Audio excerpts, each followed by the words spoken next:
Hi, thank you for logging in and looking at our bond project presentation. This is Michelle Smith, Superintendent at Lytle ISD. I want to take a few minutes just to show you what the projects are in our latest bond. We'll go through the bond, why we have a bond and why we need it now. We'll show you some of the items that are included in this bond, and finally we'll end up with what does this mean to your tax rate.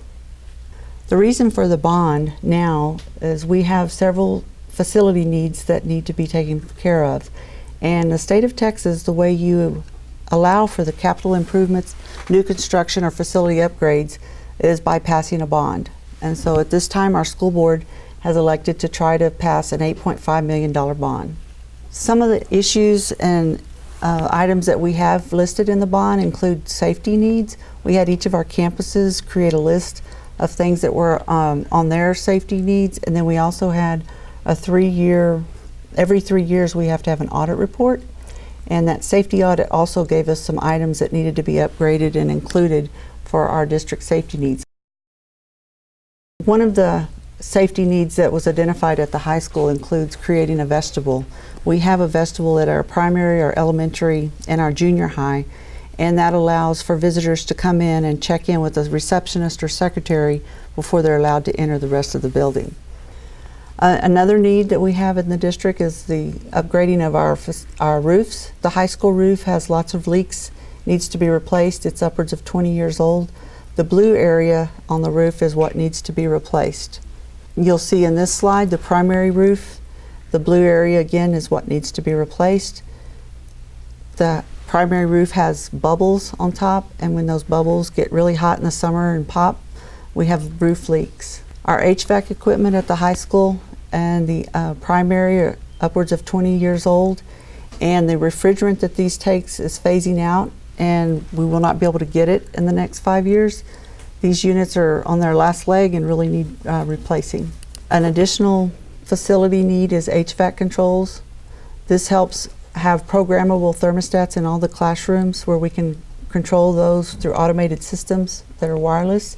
It also saves on maintenance hours as well as energy savings. Lighting, if we upgrade our lighting to LED lighting, it'll save again on maintenance and also on the replacement of bulbs. They last much longer than the regular bulbs that we have now.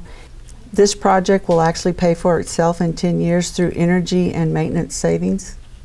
Additional items that we hope to get through this bond would include outgoing phones in every classroom, updating our old gymnasium that's used for community sports, putting in new plumbing in that facility, and then we hope to create a walkway from the Lakeshore Estates for student safety where they can walk to school through the property that the district owns. All right, what does the impact of an $8.5 million bond mean for the local taxpayer? With state aid, it'll be about 13 cents or $8.50. And we're counting on state aid coming in to help us pay the bonds because the last 30 years the state has assisted in paying bonds. The state has never not assisted school districts with that bond in the 30 years of this existence of this program. So we are anticipating that we will get state aid to help pay this bond. In summary, our bond is going to pay for safety, roofing, HVAC, and lighting. We have a few additional items in there, but basically the large items are getting our roofs and HVACs repaired, and it's going to take our tax rate from $1.36 to $1.50. And of course, the over 65 are not impacted by this bond. In closing, these are the dates of voting. We have early voting from April 22nd through April 30th at the central office on 15437 Cottage Street, and the hours are 8 to 4. On Thursday, April 25th, we'll be there from 8 to 8, and then voting day, election day, is Saturday, May the 4th. Thank you. If you have any questions, please don't hesitate to give us a call, and we'll be happy to answer it.